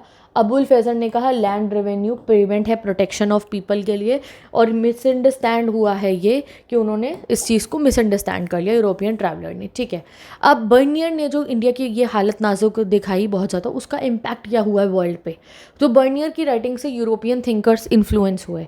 मॉन्टेस्क्यू ने डेवलप करा आइडिया ऑफ ओरिएंटल डिस्पोटिज्म, यानी कि मॉन्टेस्क्यू एक फ्रेंच राइटर हैं, और जब उन्होंने पढ़ा कि इंडिया में ऐसा हो रहा है कि राजा इतना क्रूअल है, एब्सोल्यूट है, लोगों पे इतने टैक्स लगा रहा है, तो उन्होंने अपनी बुक लिखी जिसमें समझाया कि अगर राजा इतना क्रूअल बन जाएगा तो देश गरीब हो जाएगा। ही बिलीव्ड एशियन रूलर्स पे कंप्लीट पावर है और सारे जो ज़मीनें हैं वो राजा के पास होती है और लोग गरीबी में रहते हैं। कार्ल मार्क्स ने भी एशियाटिक मॉडल्स इन्हीं को पढ़ के बनाया था, और उन्होंने जो एक रशियन फिलोसोफर थे, उन्होंने क्या बताया था इसके बारे में, एशिया के सिस्टम के बारे में। उन्हें ऐसा लगता था कि जो सरकार है, जो राजा है, वो सरप्लस यानी कि एक्स्ट्रा जो होता है सरप्लस विलेज से कलेक्ट करता है, और विलेजेस काफ़ी सेल्फ सबमिशन थे और जो है विलेजेस अच्छे थे। रियलिटी इससे बिल्कुल अलग थी। रूरल सोसाइटी इक्वल नहीं थी। रूरल सोसाइटी में ज़मींदार होते थे, rich peasant, small peasant and landless labourer होते थे। Therefore village society was socially and economically different, not uniform. तो इस टाइप की विलेज सोसाइटी तब होती थी। अब आता है अ वार्निंग फॉर यूरोप, ठीक है। ये एक बॉक्स है बट वो भी मैं आपको पढ़ा रही हूँ। बर्नियर ने वार्न करा था यूरोपियन किंग्स को not to follow the Mughal system. Bernier ने कहा कि आप मुगल सिस्टम फॉलो मत करना कि आप भी अपने लोगों पे इतना टैक्स लगा दो। ही बिलीव दैट इससे कंट्री पुअर और अंडर डेवलप्ड हो जाएगी। According to him cities ruin हो जाएंगी, फील्ड में अनाज नहीं होगा, पॉवर्टी बढ़ जाएगी। He said that rulers would become the king of beggars and barbarian just as happened in the Mughal empire. तो उन्होंने कहा अगर आप इतना टैक्स लगाओगे अपने लोगों पे तो आपकी कुछ ऐसी हालत हो जाएगी। अ मोर कॉम्प्लेक्स सोशल रियलिटी, ठीक है। तो बर्नियर बिलीव करते थे कि craftsman did not improve their produce because the state took most of the profit. तो बर्नियर ने और बताया इनके बारे में कि खाली पेजेंट्स नहीं होते थे, कारीगर भी होते थे जो गहने बना रहे, कपड़े बना रहे, कुछ भी कर रहे हैं। वो कहते थे वो भी अपना अच्छा काम नहीं करते थे क्योंकि उन्हें पता है जितना एक्स्ट्रा पैसा हम कमाएंगे वो तो सब सरकार को ही देना है। He also thought that manufacturing भी इस वजह से, इतने मोटे टैक्स की वजह से मैन्युफैक्चरिंग भी डिक्लाइन हो रही थी। However, he accepted that India earned gold and silver through export. But उन्होंने भी एक्सेप्ट करा कि इंडिया तब भी बहुत पैसा कमाता था गोल्ड और सिल्वर में, और रिच मर्चेंट क्लास भी थी इंडिया के अंदर जो लॉन्ग डिस्टेंस ट्रेड करती थी। तो मैंने कहा ना कि कुछ लोग होते थे बहुत अमीर और कुछ बहुत गरीब। अबाउट 15% ऑफ इंडिया की पॉपुलेशन तब टाउन में रहती थी, which was higher than western Europe. अब एक चीज़ थी जो इंडिया का उस समय पे अच्छा दिख रही थी तो उसको भी उन्होंने बुराई कर दी कि वेस्टर्न यूरोप के अंदर लोग ना गाँव में ज़्यादा रहते थे, और गाँव में रहना तो अच्छी बात थोड़ी है, मतलब मॉडर्न तो सिटीज़ में रहना है ना उस ज़माने के हिसाब से, कि मॉडर्नाइजेशन मतलब शहर बस रहे हैं, और हमारे यहाँ पे बहुत लोग शहर में रहते थे और तब यूरोप में ऐसा नहीं था। तो उसको उन्होंने कहा कि मुगल के जो शहर है ना ये कोई शहर नहीं है, ये कैंप टाउन्स हैं। ये बिलीव करते थे कि जहाँ पे ये राजा जाते थे वहाँ पे जो है शहर बस जाता था, और राजा जब उस जगह को छोड़ के दूसरे शहर जाता था तो वो जगह बंजर हो जाती थी। कि ये राजा आपने देखा ना, मुगल राजा कैपिटल शिफ्ट करते रहते थे, कभी दिल्ली कभी दौलताबाद कभी ऐसे ऐसे। तो वो ये कहते हैं कि मुगल टाउन्स होते थे एम्परर के बेसिस पे चलते थे, ठीक है। Now reality of Mughal towns. Bernier view was too simple and not completely correct. देखो ऐसा नहीं था कि इंडिया में बस मुगल के दौरान खाली कैंप टाउन्स होते थे, बहुत टाइप के टाउन्स होते थे। इंडिया में डिफरेंट टाइप के टाउन होते थे, जैसे कि कुछ जहाँ मैन्युफैक्चरिंग होती थी, कुछ जहाँ ट्रेडिंग होती थी, कुछ रिलीजियस, कुछ पिलग्रिमेज के होते थे। This town show prosperity of merchant and professionals. Merchant community यानी कि व्यापारियों की कुछ कम्युनिटी तो बहुत ज़्यादा अमीर होती थी इंडिया के अंदर, जिनको महाजन और सेठ बोला जाता था। जैसे आजकल सेठ जी ऐसे कुछ करके बोलते हैं ना, तो वो कौन है, वो उस ज़माने के बड़े बड़े बिजनेसमैन को कहा जाता था। In cities like Ahmedabad the chief merchant was called the Nagar Shah, नागर सेठ। तो अहमदाबाद में जो चीफ मर्चेंट होता था, सबसे बड़ा व्यापारी, उसे नगर सेठ बोला जाता था। अदर अर्बन ग्रुप्स की अगर हम बात करें तो भाई physicians, teachers, lawyers, artist, painters, जिनको हम फिजिशियंस को हकीम बोला जाता था, टीचर्स को पंडित, मुल्ला, लॉयर्स को वकील, आर्टिस्ट को पेंटर, आर्किटेक्ट, म्यूजिशियंस, ये सब होते थे इंडिया के अंदर उस ज़माने में, ठीक है। और some work for Mughal court, कुछ लोग खुद से पैसा कमाते थे मर्चेंट्स और कॉमन पीपल को सर्विसेज दे के। तो ऐसा नहीं था कि हमारे यहाँ बस गरीबी ही गरीबी थी, पूरी सोसाइटी बनी हुई थी वहाँ पे, व्यापारी भी थे, टीचर्स भी थे, डॉक्टर्स भी थे। बट ये चीज़ें उन्होंने ढंग से नहीं दिखाई। किसने? फ्रैंकोइस बर्नियर ने। नेक्स्ट उन्होंने वुमेन के ऊपर बताया कि वुमेन को जो उन्होंने देखा, और जो स्लीव्स होते थे हमारे यहाँ पे, सारे ट्रैवलर्स ने इसके ऊपर भी डिस्कशन करा। रिटन बाय मैन, जिन्होंने औरतों की कंडीशन दिखाई, ठीक है। अब औरतों की कंडीशन से पहले स्लीव्स के बारे में पढ़ लेते हैं। तो स्लीव्स गुलाम खुलेआम बिकते थे अदर गुड्स के साथ में, ठीक है। जैसे घोड़े बिक रहे हैं, अनाज बिक रहे हैं, वैसे गुलाम बिकते थे और आप उसे गिफ्ट कर सकते हो। जैसे तुम किसी के बर्थडे पे उसको 10 गुलाम गिफ्ट कर दोगे, चलो ये तुम्हारा काम करेंगे। तो इब्न बतूता ने भी घोड़े, कैमल, हॉर्सेस और स्लेव्स खरीदे थे मोहम्मद बिन तुगलक को गिफ्ट करने के लिए। And he also gifted slaves and horses to the governor of Multan also. और sultan rewarded Nasiruddin with 1000 tankas and 200 slaves, ठीक है। तो सुल्तान भी गिफ्ट करते थे अपने लोगों को क्या क्या, कि भाई वो पैसे भी दे रहे हैं और स्लीव्स भी दे रहे हैं। Type of sleeves. Female sleeves का क्या काम होता था? म्यूज़िक डांस करती थी, गार्ड्स की तरह काम करती थी, नोबल्स पे चेक रखने के लिए, स्पाइस की तरह, डिटेक्टिव की तरह, हाउस होल्ड वर्क करती थी, ठीक है। और female domestic slaves were inexpensive, so many families owned 1 or 2, जो घर में काम वाले की तरह रखते थे, ठीक है। चलो अब पढ़ते हैं बर्नियर और सती। बर्नियर ने सती प्रथा के ऊपर भी लिखा था। बर्नियर ने डिस्क्राइब करा था सती प्रथा को, विडो बर्निंग को, in detail. He wrote that some widows accepted it willingly while other were force to do it. तो उन्होंने लिखा कि कुछ तो एक्सेप्ट कर लेती थी विलिंगली, वाइल कुछ को फोर्स करा जाता था। तो वुमेन स्लेव्स एंड स्लती को हम आगे पढ़ते हैं। तो slave work mainly use for domestic work, ये हमने समझा। ये पालकी उठाते थे, डोला जो होता है ना जिस पे वो बैठ के घूमते थे। फीमेल डोमेस्टिक स्लेव्स चीप होती थी, तो बहुत फैमिलीज रखती थी अपने पास में। सती प्रथा के बारे में भी हमने पढ़ लिया है। अब उन्होंने रोल ऑफ वुमेन बताया कि वुमेन का रोल खाली यही नहीं था कि वो स्लेव है, वो काम नॉर्मल वुमेन भी तो होती थी। तो नॉर्मल वुमेन जो है वो एग्रीकल्चर में बहुत काम करती थी। इवन मर्चेंट फैमिलीज़ की जो वुमेन होती थी वो ट्रेड और बिजनेस में अपने हस्बैंड के साथ पार्टिसिपेट करती थी। Some even went to court भी जाते थे डिस्प्यूट सेटल करने के लिए। This shows that women were not always confined restricted to their homes. तो इंडिया में उस ज़माने में भी औरतों को ऐसे घर में बंद करके नहीं रखा जाता था, काम काज करती थी औरतें, ठीक है, एग्रीकल्चर में भी और बाकी जगहों पे भी। तो ये हमें समझ में आ गया है। अब यहाँ पे एक लास्ट आपको और पढ़ना है कंक्लूजन, कि भाई ये जो ट्रैवल अकाउंट्स हमने पढ़े हैं ये यूज़फुल इन्फॉर्मेशन है इंडिया, मेडिवल इंडिया के बारे में पढ़ने के लिए। बट ये जो भी हमने पढ़ा ये बहुत लिटिल है, इस पर हम अपनी कंट्री को जज नहीं कर सकते हैं। हिस्टोरियंस अभी भी पढ़ रहे हैं और अकाउंट्स को, जिससे हम अपने इंडिया की हिस्ट्री और अच्छे से समझ पाएँ। अब बर्नियर ने लास्ट में देखो एक चाइल्ड सती का एग्जाम्पल दिया, पता नहीं ये सच है या नहीं जो उन्होंने लिखा, बट उन्होंने ये लिखा हुआ था तो एनसीईआरटी में हमें बताया गया है। बर्नियर ने डिस्क्राइब करा एक यंग विडो थी लाहौर में और वो सिर्फ 12 साल की थी, उसको सती करा जा रहा था। अकॉर्डिंग टू हिम वो रो रही थी, बहुत डरी हुई थी और अनविलिंग थी टू परफॉर्म सती, बट उसको ज़बरदस्ती बिठा दिया जाता है एंड उसको सती कर दिया जाता है। Bernier wrote that he was deeply shocked and saddened by the incident. वो इस इंसिडेंट से बहुत ज़्यादा शॉक हो गए थे। तो एनसीईआरटी ने इसको इसलिए इंक्लूड करा जिससे हमें पता चले how European travellers viewed India society. तो अब हमने बर्नियर का भी पढ़ लिया। तो विद दिस हमने तीनों ही ट्रैवलर्स के अकाउंट पढ़ लिए। अल-बिरूनी की बुक का नाम क्या है? किताबुल हिंद। उन्होंने इंडिया के बारे में क्या लिखा? कास्ट सिस्टम पे लिखा था, ये याद रखना है। अब इब्न बतूता की जो बुक थी रिहाला थी और वो चाइना भी गए थे और उन्होंने इंडिया की सिटीज़, कोकोनट पान, ये सब अच्छी अच्छी बातें लिखी।